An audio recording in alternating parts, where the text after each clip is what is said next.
Hello there, my name is Glinda Rose, and in this video series I will be explaining Redstone properly. Now, the reason why I wanted to make these videos is because a lot of the time I see some very good tutorials explaining how to create all these fancy redstone contraptions, and a lot of the time they kind of go, you place a block here and a repeater there and a bit of redstone dust here and blah blah blah, and before you know it you got your contraption that works. But what a lot of them don't do is explain just exactly why they work in the way they do. So my intention in these videos is to break down the redstone properly and explain why the redstone works in the way it does. Now, disclaimer, I do not claim to own any of these concepts that have been created. There are probably countless tutorials out there already. I will try and post links in my descriptions as and when I'm able to, but these do not necessarily belong to me. I am not claiming to have built them or be the originator of them. I'm only claiming to explain how the redstone behind them works, and that's it. Okay, so let's get to it.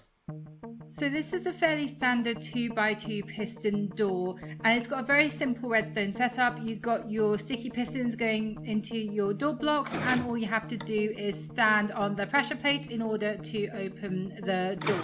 So how does this work? When you stand on the pressure plates, it sends a redstone signal down through these blocks, and these activate the redstone underneath it, and you can see how it goes off in both directions. So over here, where the redstone goes into this block, when it's activated, it powers this block, and because this block is powered, it turns off this torch.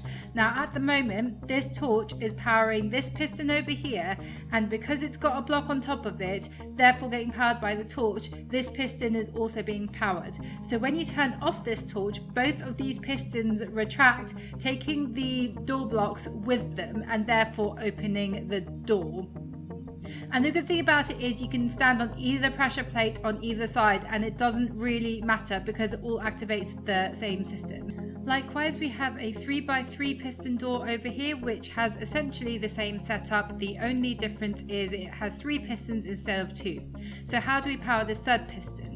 Well, we already have this piston activated by this torch, and then the second one by the block, and all you have to do is stick a piece of redstone dust on top of the block in order to activate this one, because what happens is the torch powers the block, which powers the redstone. I really hope you've enjoyed watching this video. I hope to be able to do more of these in the future with some more complicated redstone contraptions, but if you did enjoy it, please like and subscribe. It will be greatly appreciated. Thank you, and see you again in the future. Goodbye.